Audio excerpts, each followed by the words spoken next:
लहरों से डरकर नौका पार नहीं होती, कोशिश करने वालों की कभी हार नहीं होती। Then I will be try, हम लोग मिल करके कोशिश करेंगे कि हम जो भी काम करें उसमें सफलता हमें हासिल हो, कभी भी हार नहीं मिले।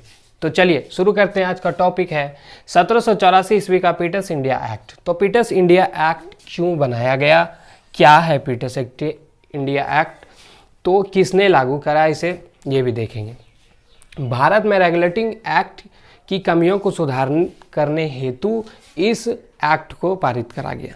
ठीक है, अब दूसरी बात अगर हम ध्यान से देखें इसमें तो क्या है कि किसने बनाया, तो तत्कालीन ब्रिटिश प्रधानमंत्री विलियम पिट ने, जो तत्कालीन तभी जो 1784 ईस्वी का पीटर्स इंडिया एक्ट जो पारित करें, तत्काल में जो था प्रधानमंत्री, उन्होंने ही इस एक्ट को बनाया। ठीक है, अब यहाँ पे आ जाते हैं। तो रेगुलेटिंग एक्ट के बाद कंपनी के प्रशासन में सुधार नहीं हुआ, इस वजह से भी इस कानून को लाया गया, इस एक्ट को बनाया गया। ठीक है, आगे देखते हैं। भारत से संबंधित मामलों को ब्रिटिश सरकार के प्रत्यक्ष नियंत्रण में लाया गया, यानी कि भारत से संबंधित जो भी मामले होंगे तो वो प्रत्यक्ष रूप से ब्रिटिश सरकार के सामने नियंत्रण में लाया जाएगा। ठीक है, अगला पॉइंट देखा जाए तो गवर्नर जनरल को वीटो अधिकार दिया गया।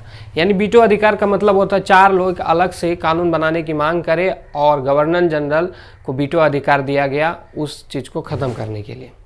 ठीक है, आगे है संचालक में बोर्ड ऑफ डायरेक्टर कंपनी के व्यापारिक भ्रष्टाचार पर नियंत्रण हेतु, यानी कि सेबी तो क्या करती है कि बोर्ड ऑफ डायरेक्टर कंपनी के व्यापारिक कंपनी में जो भी व्यापार होता है उसमें भ्रष्टाचार होता है, उसके देख रेख के लिए, कंट्रोल के लिए बोर्ड ऑफ डायरेक्टर को बनाया गया। और इंडिया में सेबी सेबी ही व्यापारिक मामलों की सारी कंट्रोल करती है, देख रेख करती है। आगे पॉइंट देखा जाए, प्रशासनिक भ्रष्टाचार रोकने हेतु 6 सदस्य नियंत्रक मंडल बोर्ड ऑफ कंट्रोल बना, जिसमें अर्ध मंत्री और प्रीवी काउंसिल के सदस्य थे, जिसमें कौन कंट्रोल करता है इंडिया में, सीबीआई।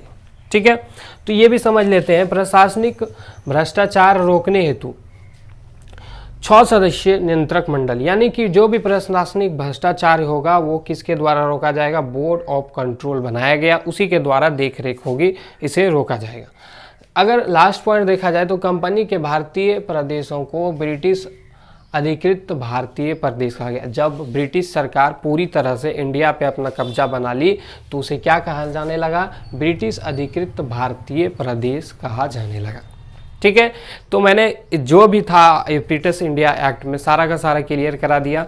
अब जो भी क्वेश्चन इससे पूछे जाएंगे आप सारे एग्जाम में आसानी से कर सकते हैं। ठीक है, तो उम्मीद करते हैं वीडियो आपको पसंद आया होगा। तो मिलते हैं अगले वीडियो में, तब तक के लिए जय हिंद।